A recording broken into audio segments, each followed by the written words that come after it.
Oh, hello, hello. Hi, everybody. Just talking about parrots as pets. Mhm. Birds that poop a lot. Yes. I had somebody here I am, I'm like saving this story for when it's going out to the public and this person could technically hear it. But anyway, I did not care for her parrot because it's like shrieky screech sort of pierced my soul. And clearly it did not hurt because she had it for over a decade, but it sort of made me dislike parrots. Because one parrot was too loud. Now I dislike them all. That's funny. Soul piercing shrieks. Yeah. I immediately thought of like a D&D spell. Some sort of Yeah. stunning shriek spell. Sonic damage. Yeah. Dissonant whispers. Yeah, so we have like a little bit of a different week this week. There's no Randy and there's no Aaron. Dun dun dun. Dun, dun, dun. Okay, Yeah. I didn't realize that Aaron was going to be out for this. Is Emily on for this? Yes. Randy is sir. on vacation. He is doing a little road trip across the U.S. right now, and Aaron got abducted by the Golden Ring. Real life. Yep. He won't be back until we defeat her. Oh no. Oh dear. I'm just looking at my spells. I don't have many spells left. Yeah, neither do I. We did not get to rest. Well, at least you have one hit point. I do have a bunch of hit points, actually. What? No, not in this plane. Wait, what? Oh, yeah, before Well, I yeah, get because zapped. you can only take one. Yeah, totally. Yeah, technically I haven't taken any damage. They'll But yeah, follow us. one damage. Out. Do you think they could follow us to the real Westgate? Like if they cracked Ooh. Oh, the baby. Well, the Golden Raven definitely followed people there. So Yeah, why not bring all of her hench people with her? Yeah. That'd be fun. it Take would her be on and fun our- for you, maybe not for Westgate. Yeah. Westgate, it's so resilient. Yeah. Are you thinking that we'll find like the magical slip and slide that leads from darkest Westgate to regular Westgate? That would be funny. Just a grease spell combined with a plane shift spell. A grease spell plus plane shift. Some drunken wizard came up with that one night. Yeah. Gotta Okay. get chat started here. Yeah. Can't see what people are saying. So how's everybody's week's been? What have y'all been up to? Somebody else go first, then I'll. Rough one. We are officially back in office right now. Hey, congrats or condolences? Well, Mhm. I'd say officially back in office, but then they kind of hand-waved it like, you don't have to come in if you don't want to. So I'm like the only person on my team who's there consistently, and it's like at least 2 desks in either direction have no people. So I just have this dead zone all around me. It's quite eerie. I'd like to go back to the office if I could, but of course now I'm moving somewhere based on the idea that I won't be going to an office, so it That's might right. be terrible. That's right. How much of your job do you think you could do remotely, Rhiannon? Like in perpetuity? Oh, well, I mean, I'm literally 100% remote now, and have been since the pandemic. Because the big umbrella company bought, well, not umbrella company, but bigger company bought a little office that was in Seattle, and then they laid off most of those people, and so there are only a few of us left. So those of us who are left were at a WeWork location, and then during the pandemic, we, no longer went to the WeWork because it was during lockdown. And meanwhile, we dropped below the company like numbers threshold for people within a city. And when you have 3 or more people within a city who are working for the company, then you can look into a WeWork. But we were down to 2. And so they said, no more WeWork. And then the other guy left, maybe because of that. So there's just me So I'm being one person am not enough for them to pay for a space. So I'm just 100%, regardless of pandemic, remote now.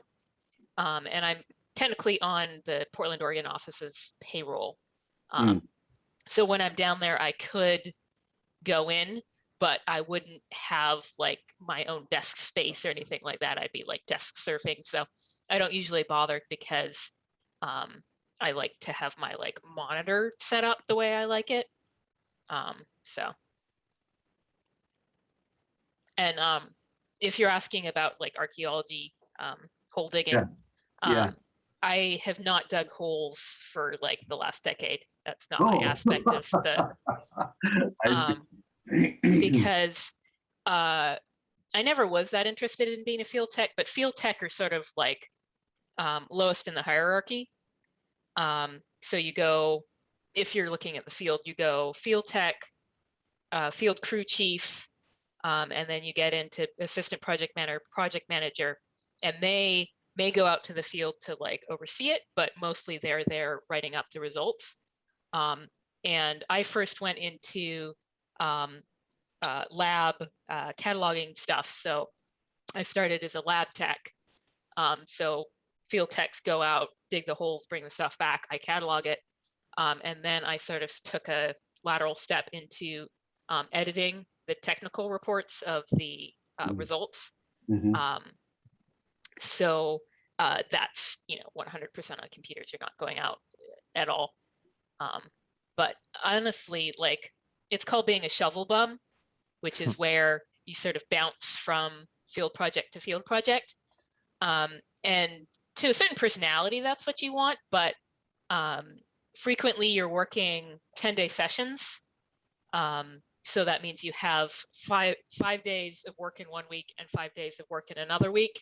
So it's not overtime, but it means that they don't have to get you out to the field and have the travel time more than once on either end. And 10 days living out of a suitcase at a hotel out by some field site is It's a little rough. It sounds a little rough. Doesn't sound ideal. Shovel bum is a great term, though. I love that. Yeah. And anyway, like the sort of field in general is going away from that a little bit, because it used to be that you could get your, BA in archaeology and then head out as a shovel bum, and you could bounce among little consultant companies like all summer. Like you do 3 weeks there, and then you do 1 week there, and then like work for all the different people and just stay out in the field the whole time. But a lot of projects are trying to avoid things like excavation, which is kind of all to the good, because it's like you can either like excavate it and then they like bulldoze it all and you're losing stuff, or they can like go around. And that means no archaeologists being paid for excavation, but it also means stuff is still safe in the ground. And so certainly my company, our bread and butter is much more like go for a couple days to like stand by the bulldozers to make sure that, even though we think there's probably not anything, just to be like 100% sure. So it's kind of a better career to be attached to one company, because then like they still pay you to go write up the results, but it means that you're in the field for like 2 days and then not, and then in the field for a week and then not. So speaking of cool archaeology, did you see that Crusader sword in Israel that some diver found? That was cool. Yeah, I looked at the photo after you told me about it, and like it looks otherworldly. Yeah, it looks like, I don't even know how you describe it, but I can't wait for the x-rays to see how intact it is.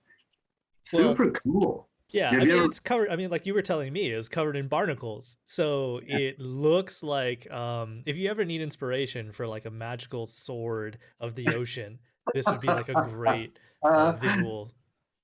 Yeah. It's kind of cool. It's huge too.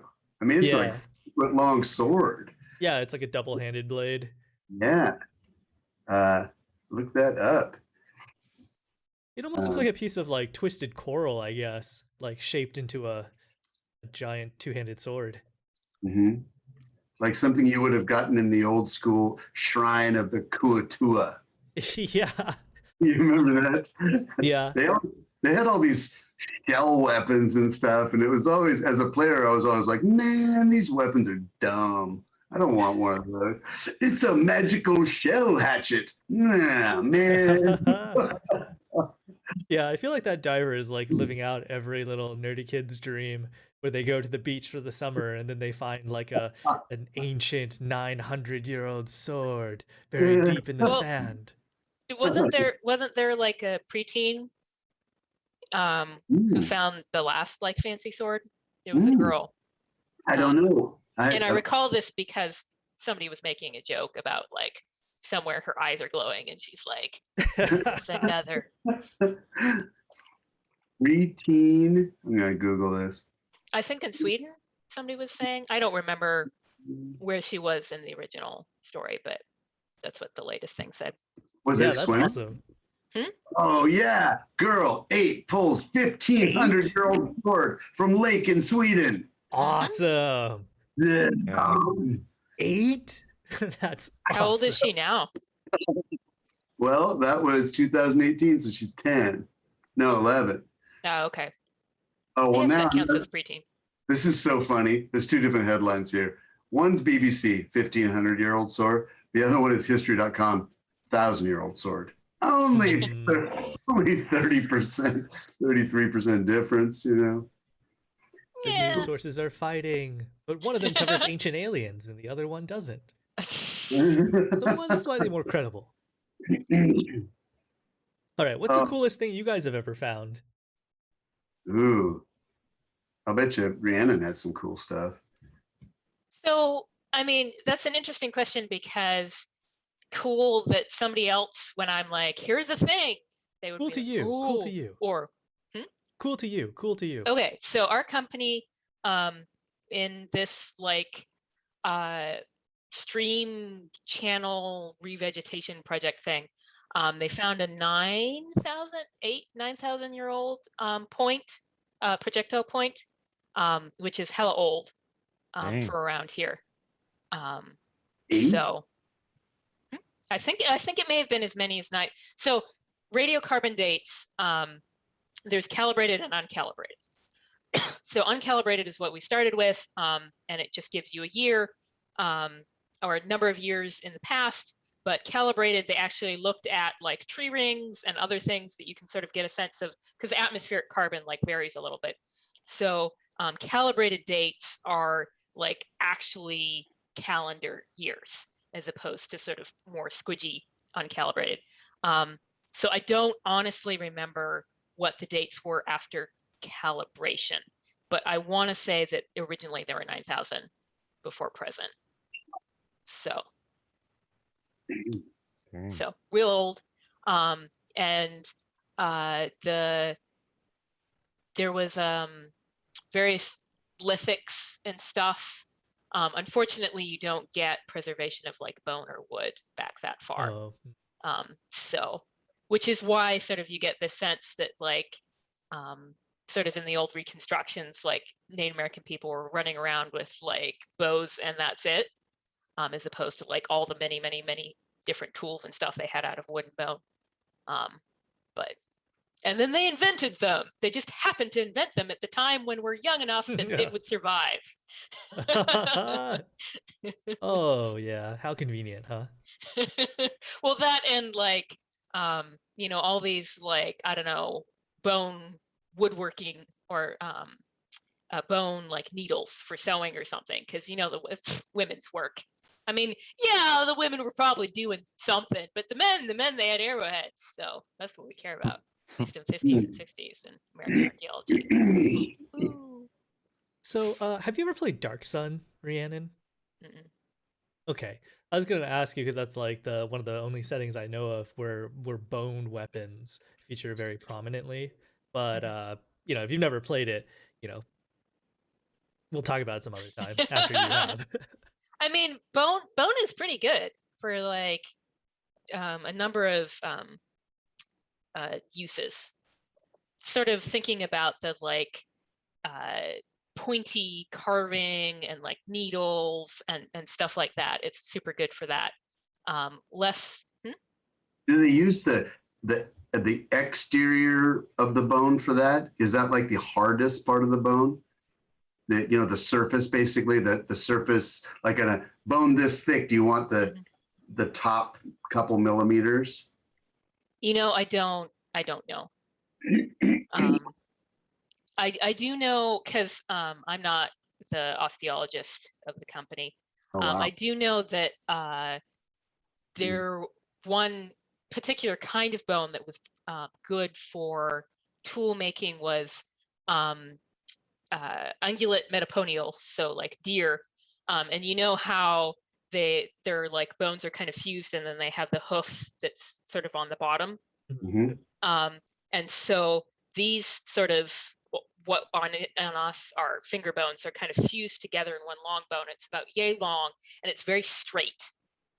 And those are super useful because you can sort of break that apart. It's about this long. You can break that apart into like things that are going to make straight tools. Yeah. So, but I don't know inside versus outside particularly.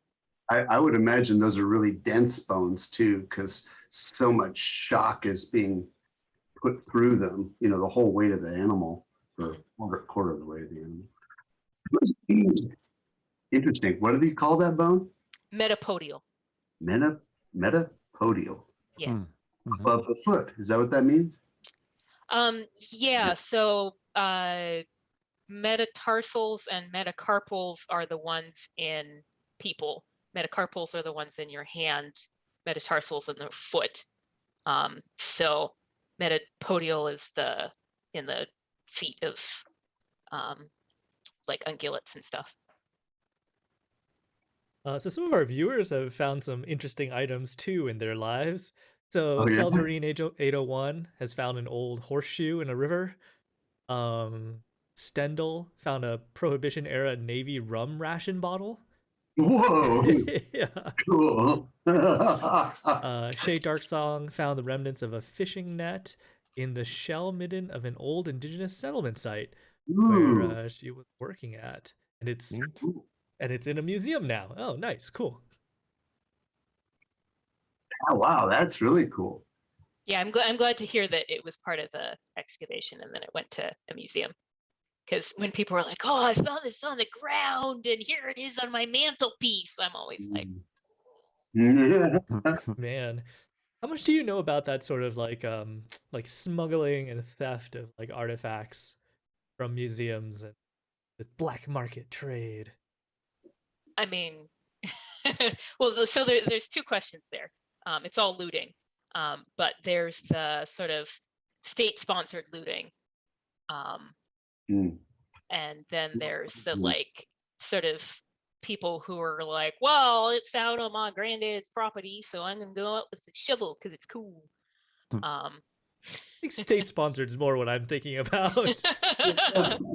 Because I mean, in sort of daily life of an archaeologist in North America, we do think about the fact that looters want to come and like with their shovel and make a quick buck and then like sell it on eBay.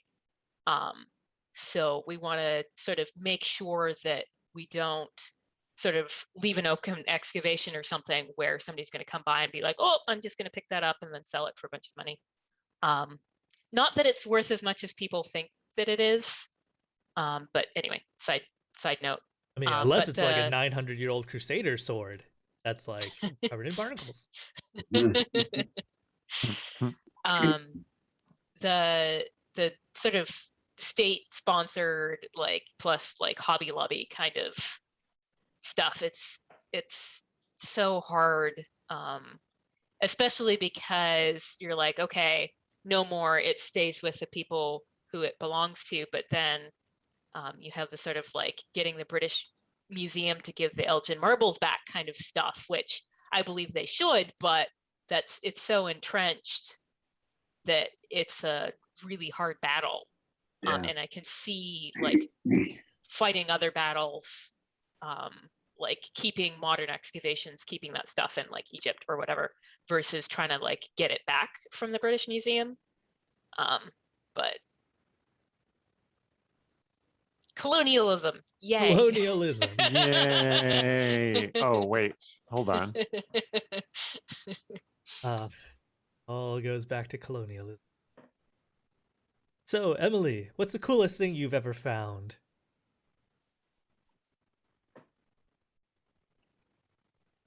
Like at a garage sale. Yeah. Garage sale archaeology. Garage sale. Digging through all the piles of ancient relics. I want to say this old like etiquette manual Ooh, that sounds neat. that talked about like serviettes and soup spoons. Oh, and it had a diagram that was like the degree that you're supposed to straighten your spine for proper posture. Okay. You say that and I feel like I need to sit straight.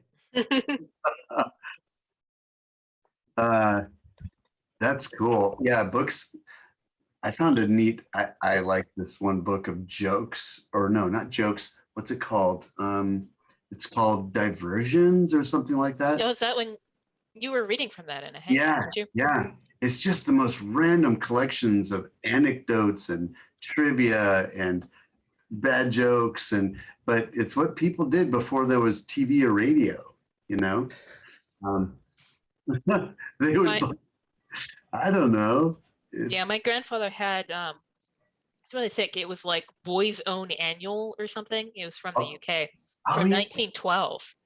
And it was full of like all these like rip-roaring adventure stories and how to build a crystal radio and like all kinds of stuff like that. I think my mother still has it. We looked into selling it to a used book place, but unfortunately the condition wasn't good. Yeah, that's always a problem. Yeah. I have a first edition, I can't remember who it is. It's this tiny collection of poems. It might be Poe, or I can't remember who, but it's so dilapidated. I can't imagine it, even though it's first edition, I can't imagine it's worth anything. It's just falling off. Yeah. Yeah, I was thinking about adding like dad jokes to Stong's repertoire. Just been sort of like waiting for the right opportunity to just drop one. But it has to come organically. Organically. There's an entire subreddit that is nothing but magic themed dad jokes. Whoa. I need this subreddit. Awesome. What is it?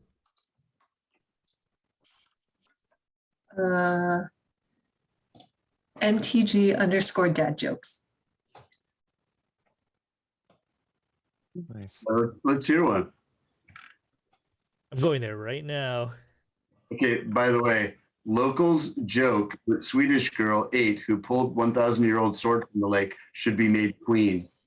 You know, King Arthur. That would be, that would be amazing.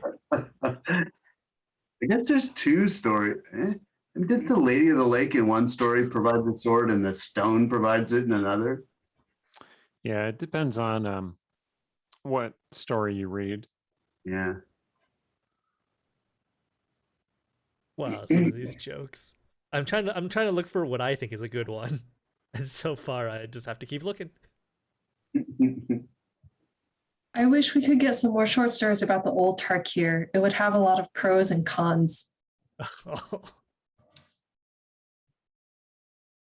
Wait, was that a pun? Cons, the cons of Tarkir, KHANS. See, yeah. I sensed the pun, but was unfamiliar with the actual product. I'm a little disturbed how many of these that I understand. Let's go read one out. Let's hear one. Here. The Church of Avison has put a bounty on vampires. Rewards go to all the relevant stakeholders. Oh.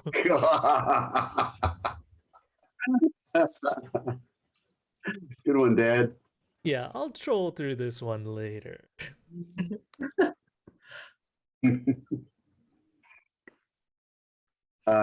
So speaking of, we were talking earlier about TV shows. I just finished watching a total. I don't know. It was really cute because I really like Steve Martin and Martin Short, and but it was the Only Murders in the Building. Oh, you should actually wait for Erin to come back to talk about that one because she's like Oh, a really? huge fan of that one. Yeah. Yeah. Who's the young woman in it? Selena Selena Gomez. Gomez. Selena Gomez, right? I So- watched the beginning, but unfortunately, I can't, like, with moving, I can't even watch like a crime TV show. I have to watch like the Muppet Haunted Mansion movie. That's where I am. Why? Because you're moving? Yeah, I'm so stressed out that like I'm worried something's gonna happen to the characters, Mhm. and I'm mad when they like lie to each other, and like all the things that are like great important sources of tension in fiction. I'm just like, no, I need Muppets to learn about friendship. That's what I need right now. You hear that, Eric? No tension. Only Muppets learning about friendship tonight. No tension, only Muppets. Okay. Learning about friendship. Well, I did get myself like a cat, so we Oh, can nice. just have my character have that. Oh, yeah, your Poor character. cat. So we're at 627, so that's gonna butt up against the recap. Anybody have any important last words? Get Nope. us off, man. All Yeah, gotta right. get some food. So we will be back after the recap. See you in a bit. Don't go away. I swear, this better not be doppelgangers again. So last time was intense, but this time's a bit more so. See, they'd captured Fane, which, great, awesome. Look, I know this one's been through a rough time, but I still don't like her. There's just something about her that rubs me the wrong way. What do you mean it's because we're so similar? Shut up. Now, they had a plan. See, with the Witch Queen waiting for them on the Astral Dreadnought, apparently, their plan had become, let's release the dang thing. Pull up the chains, let's let it go. Brigante Bleth was skeptical, to say the least. See, there's some usual family drama, that kind of stuff happens. Cecilia and Lazar, all the various kidlings running around, the mini versions of different people, our favorite irregulars and such. But that's not why you're here. I love juicy drama as much as the next person, but I mean, come on, there's a Witch Queen to fight. But before we get to that, apparently, Fane had gotten rid of Sturge, which meant that he just appeared right back where he was before on the Prime Material, and happened to wake up in the middle of a fight between Lilton and the actual Spear Witch.